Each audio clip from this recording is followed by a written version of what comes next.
one of OKR's founding managing partners, as well as several fellow directors and members of the OKR management team. I'd like to begin our time together by thanking each of these hardworking individuals for your continued efforts on behalf of all investors. We truly appreciate you. This work has not been for the faint of heart, and you are appreciated.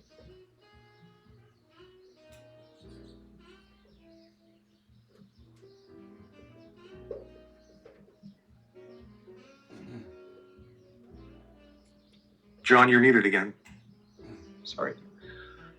Up on the screen right now, you'll find our standard safe harbor statement that reminds everybody of the intended audience of this afternoon's presentation.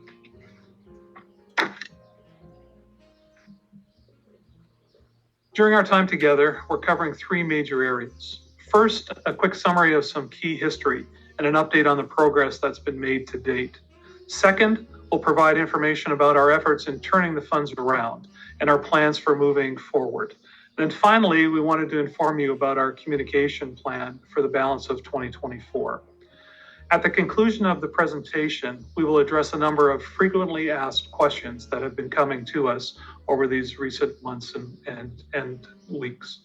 In addition, we will welcome your individual questions via either direct submission on the Q&A function within the webinar or by emailing us at investors@okrfinancial.com, and we'll throw that email address up onto the deck at the back end of the presentation.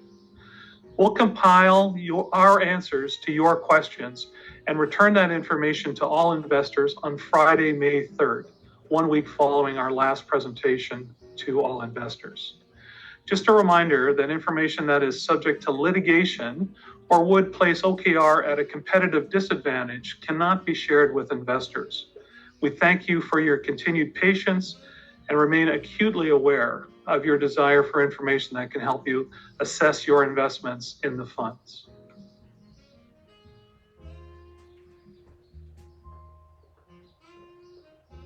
So let's get started. We'll start with a high-level reminder of how we got to today. Each of us made investments in one or more of a series of offering memorandums offered by OKR. Those funds were then put under management with the original founding partners, Randy Thompson and Jason Neal, and deployed into a series of loans. Generally, these loans were to be secured by government-backed programs such as SR&ED, IRAP, or film credit programs being offered by governments. However, they could also be secured by personal guarantees or other forms of security deemed appropriate by the management team. The incoming funds from investors and all of the costs of operating the funds were then managed under a joint lending agreement entered into between the funds and the managing partners. The managing partners earned a management fee based on the assets under management and participated in the distribution of profits alongside all of us as investors, as outlined in the OMs. All funds have a defined life and have mechanisms built into the OMs that prescribe how distributions, redemptions, and ultimately the return of capital are to be handled. For several years, it all appeared that this was operating as planned. However, in the spring of 2021, Randy Thompson became concerned about the concentration of loans and how many of these loans were being renewed. He commissioned an analysis of the funds, and that report was brought forward to the internal team and the external independent directors that summer. The report confirmed that there was, in fact, a concentration of loans, and that many of these loans were being rolled into newer, larger loans that were then treated the original loans as having been settled for accounting and reporting purposes. The report also confirmed that a significant level of related party loans had been advanced by OKR to entities in which the managing partners held a personal interest. Finally, it confirmed that the anticipated realizable value of the assets held by OKR was less than the amount that had been received from the investors. Equally concerning was the fact that the supporting paperwork, underlying security, and accounting for a significant portion of the loans was either inadequate, incorrect, or non-existent. Throughout the fall of 2021 and into the spring of 2022, we collectively worked towards understanding the magnitude of the problem and the details underlying it. The onset of the pandemic exacerbated our challenges and put many of the companies to which loans had been advanced under financial distress. In March of 2022, the independent directors sought and ultimately received the resignation of Dr. Jason Neal and began the journey of recovering the deployed assets to the best of our abilities. We engaged recovery professionals such as Lou, and the independent directors took on significant additional operational activities to try and put OKR back on track.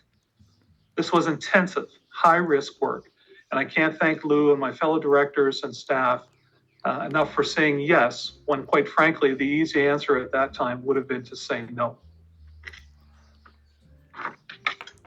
As you're well aware, our journey has not been an easy one. The only people who are more frustrated than you are about how long this has taken are those of us who have been inside the fight and trying to resolve everything.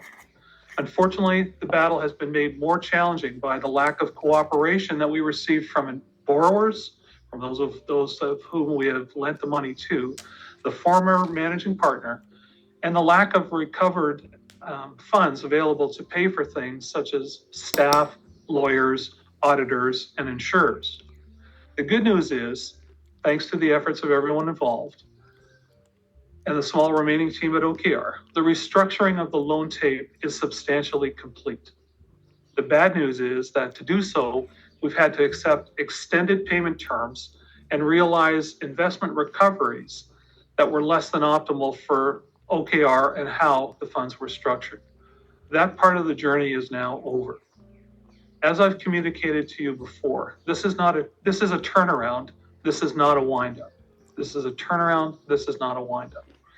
After much effort, we were able to complete the fiscal 2021 and 2022 audited financial statements. These have now been uploaded into ExemptEdge and are available for investors. It should come as no surprise that our auditors viewed our circumstances as being challenging and brought a very conservative lens to bear on our audits. As a result, our write-downs and expected credit loss allowances are high in both fiscal 2021 and 2022. However, subject to their staff availability, our auditors have committed to completing the fiscal 2023 audits by the end of June 2024. In the past, I've spoken to my desire to take a two-step approach in moving OKR in the right directions. We'll be bankers first, recover our assets to every extent possible, and create a stable financial base for moving forward. We'll then move into the process of obtaining justice for all investors in terms of any of the circumstances that have happened in the past.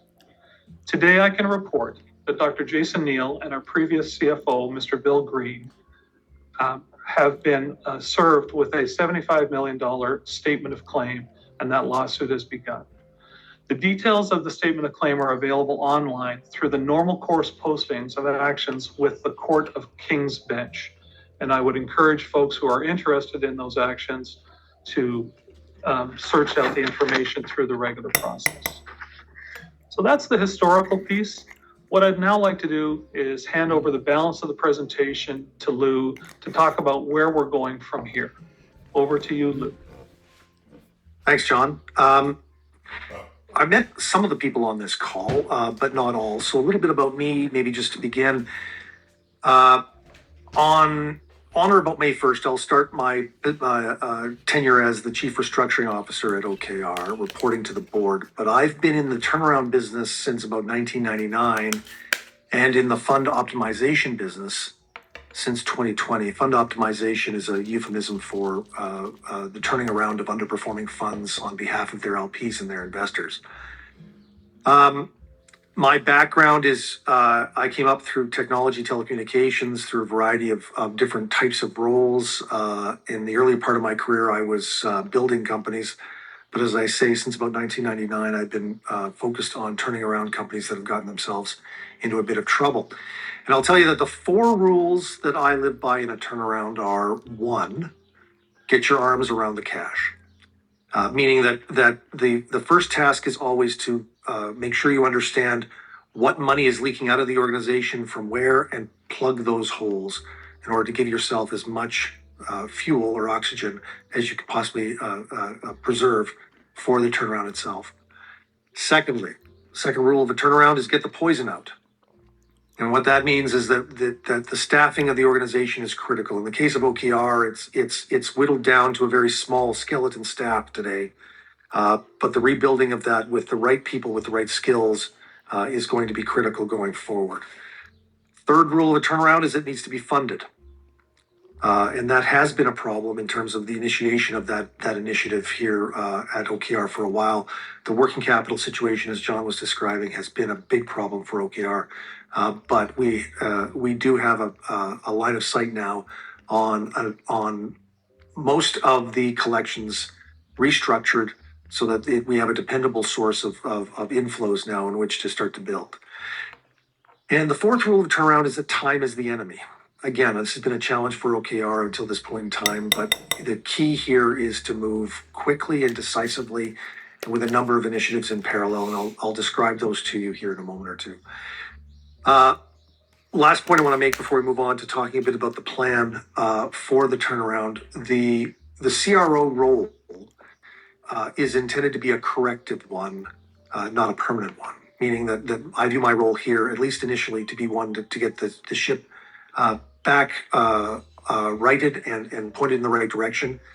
And we'll be bringing in staff that's a blend of those that are appropriate for the turnaround tasks, as well as rebuilding the team with permanent staff members that will survive the turnaround and be there to shoulder the work once everything's back on an even keel. So let's talk a little bit about the project itself. And this is a preliminary project plan that I've tabled with the board of advisors at OKR. It's something that would be confirmed by the time we get together as a group for the next quarterly update this summer.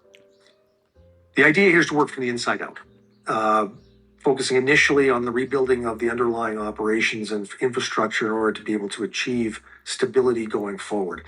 The four objectives for this turnaround I've outlined on the left-hand side of the screen there. I hope that this is based on your individual computing environments, that this is legible for you on your side. If not, be assured that this deck will be circulated in PDF form with the rest of the Q&A materials by the end of next week. But the four main objectives here in this turnaround is to establish financial stability, firstly, and then off of that, build up proper operations and governance practices. That then in turn allows for a lending reboot, which finally in turn allows for a restoration of investor confidence. The objective here is that by mid-year 24, to really be in a position to, one, return to the practice of active lending, something that OKR has not been doing since early last year. Secondly, to provide investors with a clear picture of their options and pathways going forward.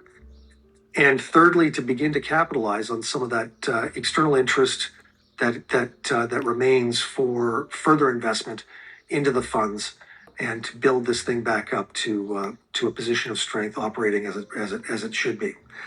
As I mentioned, this is preliminary plan only. We're going to confirm this by the time we get together mid-year, once we've got our arms around a bunch of different aspects in the turnaround process itself. If we can, we'll just take a closer look then at each one of these areas. In the blue section on your screen, the onboarding of the CFO is a critical first step, and it kicks off a lot of the other things in this plan. Financial reporting, planning, budgeting, and the compilation of the most recent year's audits is also a critical task. That's something that I'll just a minor correction on something that John said a minute ago. The commitment from the auditors is for a July 31, not a June 30 ready date on that. So we built this plan largely around that, around hinging it on that date. Within the operations and governance objective, I'll just highlight that a big task here is a reconstruction of the corporate governance structure here that provides formal oversight over the funds on behalf of investors. That's something that is problematic today and not sustainable long term. And so that has to be unraveled and rebuilt from the ground up in order to really offer the investors the comfort that they should have around the oversight and management of the funds on their behalf.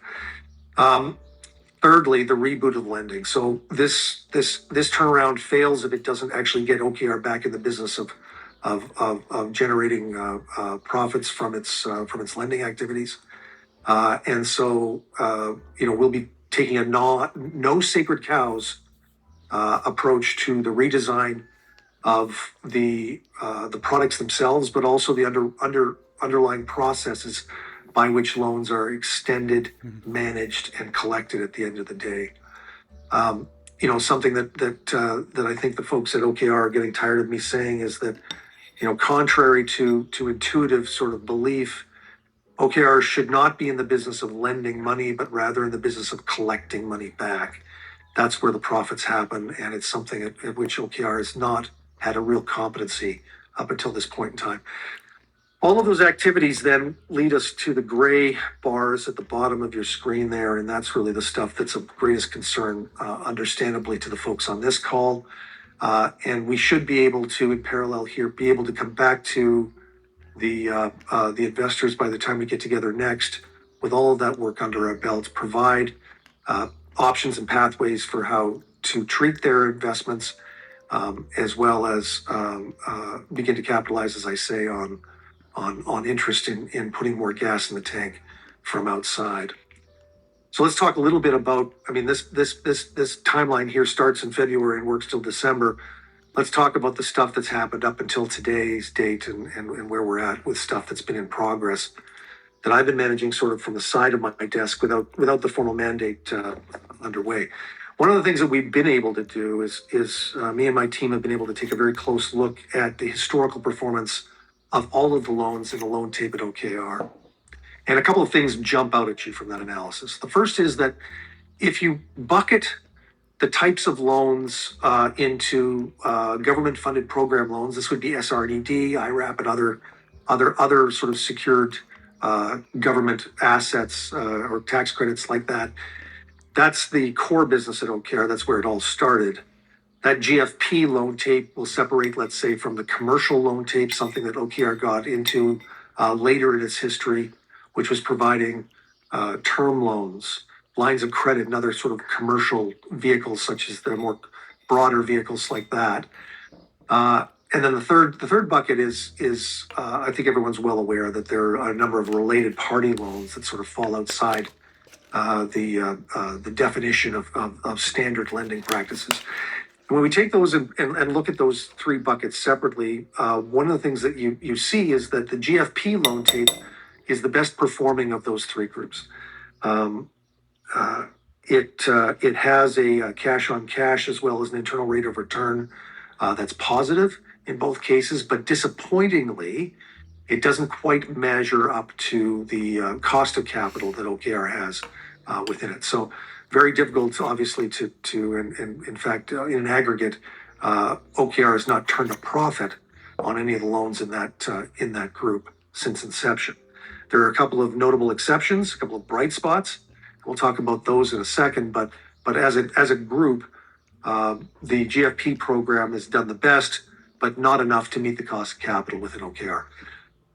By contrast, the commercial lending exercises, these were bigger swings. These were larger loans with I would say riskier security structures into entities that did not have necessarily the stability or survivability that one might demand of a commercial lending practice.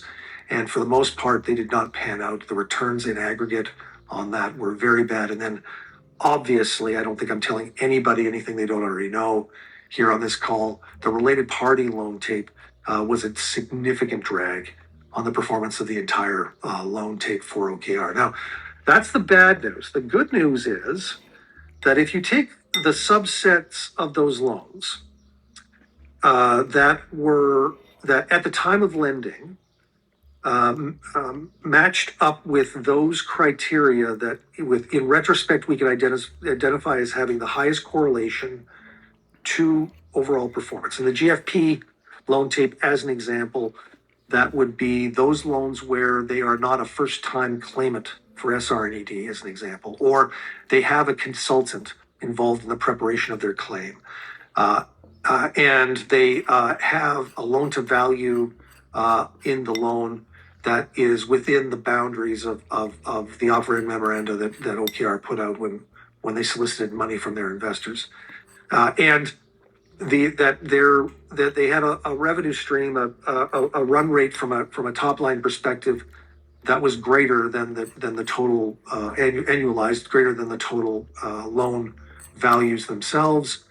Well, then you get a set of loans that, albeit represent only a small percentage of the entire loan tape, but you get a set of loans that perform very well and well within the pocket of expectations for how the lending should be done. So what does that tell us? That tells us that there is a business here if managed correctly. If the decisions around underwriting the loans are made responsibly and with discipline, then there is a business that is profitable and fits within the framework of what everyone who invested in these funds was expecting.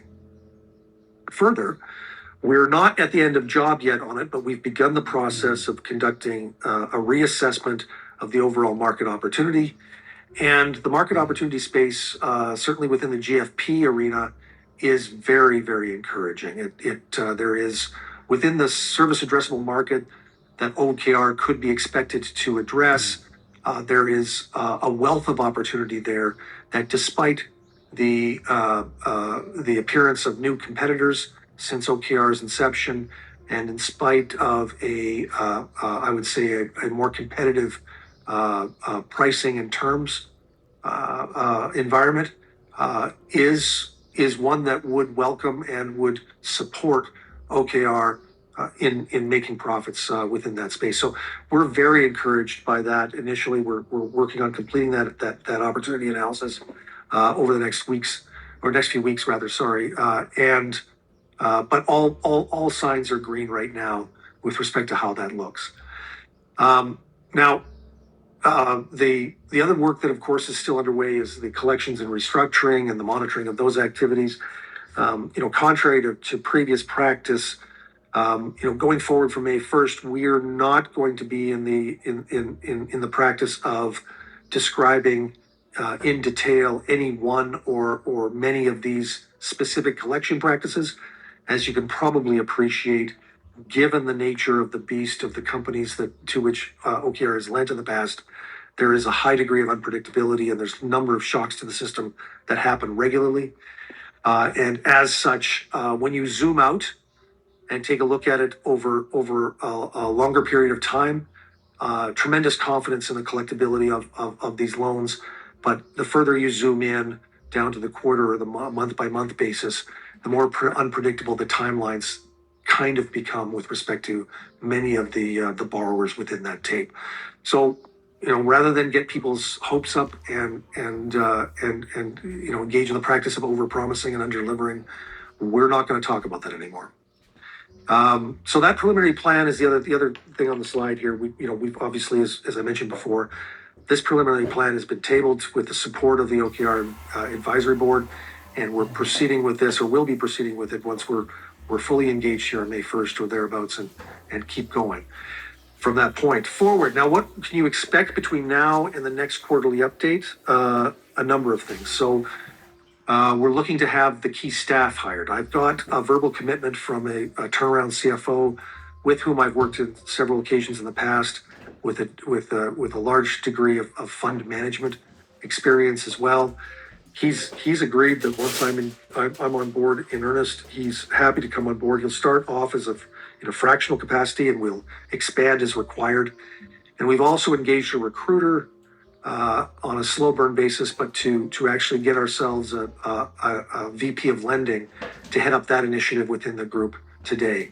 I think the folks on this call will be aware that a team size in total of 30 at OKR at its peak is now down to a total full-time complement of 4 people. So it's a very small skeleton staff, and we need to rebuild that.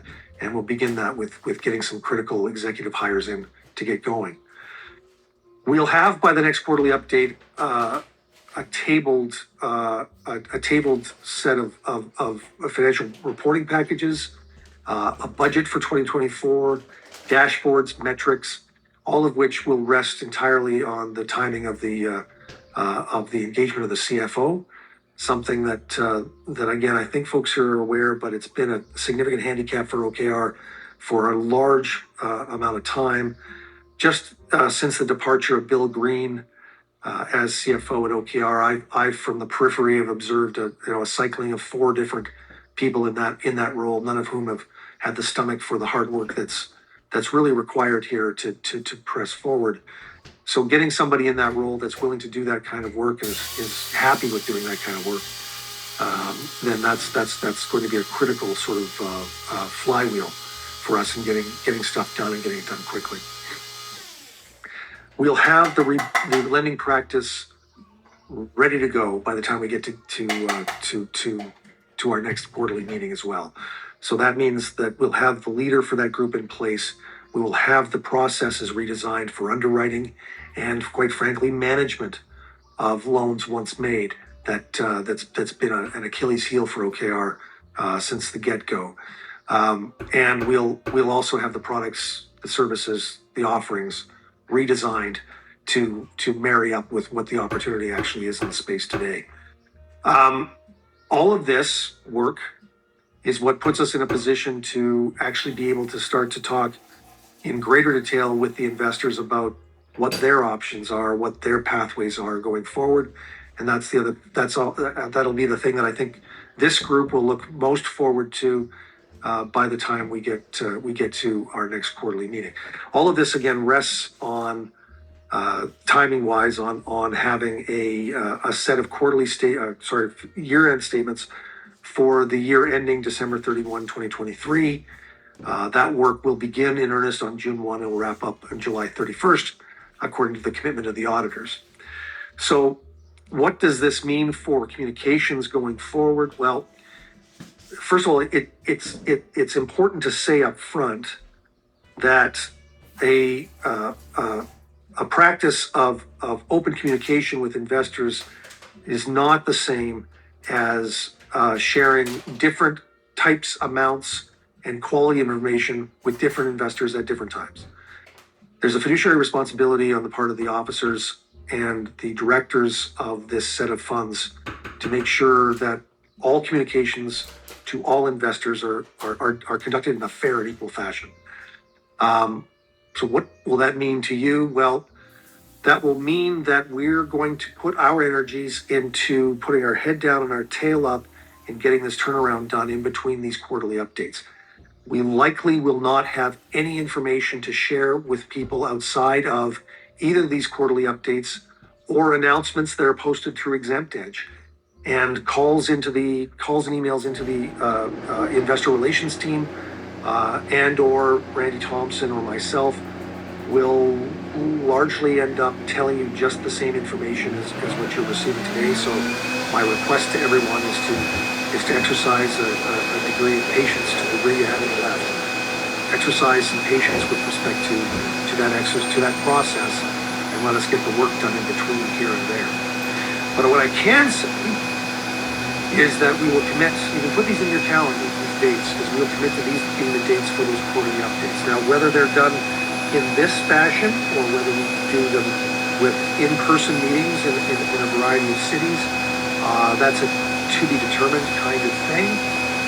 That'll rest in large part on what kind of feedback we get from you as investors for how this went this time, this format, and whether this is something that all else being equal is better for you. There was I think as was communicated, there was a bunch of feedback from folks that they would rather see the money spent on turnaround proper activities than putting faces in hotel rooms to meet with folks in person, but we'll play that by ear and make those adjustments in real time. You'll notice that we're a little bit late, it would seem, on that next quarterly update, doing it in early August. That's simply a function of the July 31st ready date on the financial statements. We felt it important to make sure that those financial statements had been circulated and in the hands of investors for 2023 before we get together next time, which effectively moves it into early August. It's been mentioned to me that might actually be an inconvenient set of dates for folks, that have summer vacation plans or spend some time away from their computer screens and offices during that period of time. We'll keep our ears open on that. If attendance and registration for our sessions that week are flagging or particularly low, then of course we might throw out a fourth date the following week just to accommodate investors that find it particularly difficult to meet during the week of August 7th. But the other dates in October and in January are ones that you can put in your calendar now and bank on them. We're gonna live up to those commitments and be back to you guys with reporting on the turnaround, the health of the fund, and what your futures mean. So feedback from you is important. As John mentioned, there's a Q&A function here in Zoom that you can use to submit questions now if you know what they are. If you want to collect your thoughts and supply them by email, this is the email address to use. Note the spelling. I myself have made that mistake. It's investors plural at okrfinancial.com. But that's the place to be sending in your questions following this, or any of your comments or feedback with respect to this session and how you might see us communicating with you as a group going forward. With that, John, that's kind of the end of what I had. Maybe I'll turn it back to you. Perfect. Thanks, Lou. Very much appreciated. And of course, you do have questions, and we have compiled a bunch of them for your consideration this afternoon. So let's get started. First question was, when can we expect distributions to resume? It's a very good question. But as was illustrated in the recently released audited financial statements, the funds were not profitable in 2021 or 2022. We also anticipate that this will be the case for fiscal 2023.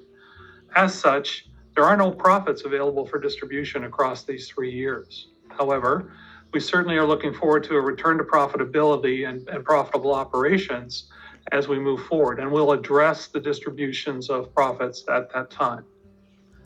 Next question, when can I expect to receive my capital back? Lou was also making reference to this. Options with regards to redemptions or planned returns of capital will be forthcoming on the timelines laid out in Lou's part of the presentation. The amount and timing will be dependent on the terms and timelines of your individual funds. Naturally, a successful turnaround and a return to profitable operations will enhance the magnitude of the funds that are available to be redeemed or to be paid out as a return of capital to investors. Next question. You're suing Jason Neal and Bill Green. Why are you not suing Randy Thompson or the companies who haven't repaid their loans? I want to be crystal clear on this point. Randy has been a valued resource in the journey towards the turnaround of the funds. He has been accountable for the mistakes made in the past, and he's worked tirelessly on the turnaround efforts with everybody inside of the organization, and he is providing restitution to the funds. On the company side, where appropriate, we've taken legal actions against companies who have defaulted on their loans. Generally, these actions have enhanced recoverability on those loans. But those actions do come with costs, both in terms of the time that it takes and the actual legal fees required to advance those actions. Each situation is assessed to determine if the cost of advancing any legal action results in a net return of value to all of us as investors. My next question is, who is in charge of the day-to-day operations at OKR, and how is oversight provided? The Chief Restructuring Officer, Lou, is in charge of the day-to-day operations at OKR. The CRO reports to an oversight board made up of the 4 independent directors and Randy Thompson. This group has met monthly for most of the last 3 years, and we're very concerned about the existing governance structure that has been in place and are looking forward to developing a new one, and that process has now begun.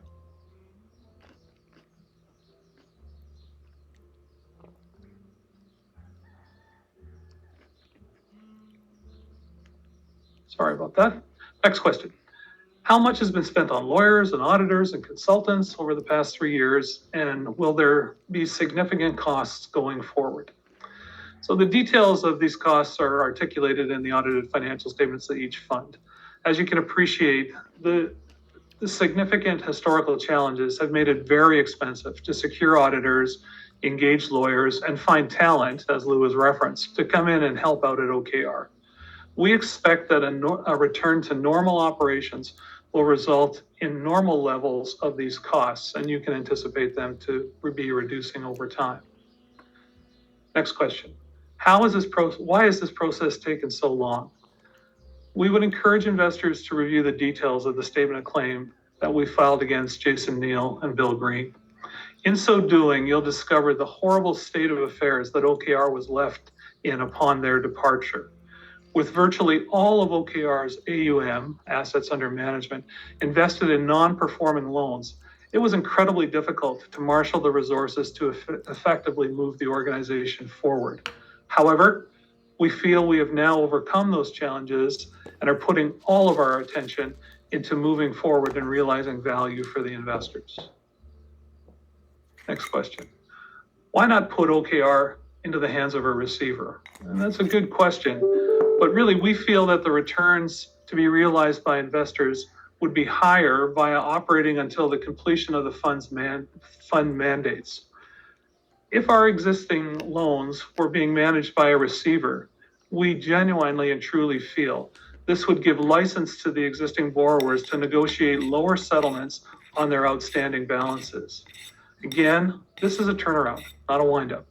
As challenging as it may be, allowing the fund to complete the full mandates under their OMs gives us the best chance to recover the best return on your investments.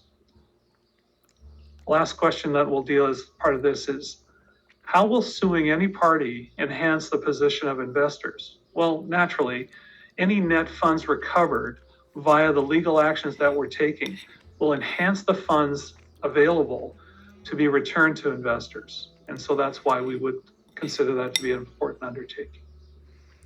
So that's a series of questions and answers that we had prepared based on information that you had provided to us over the last number of weeks and months. But as Lou has referenced, we would very much appreciate the opportunity to answer any other questions that you might have. We'll gather the ones that you've put into the Q&A portion of the webinar.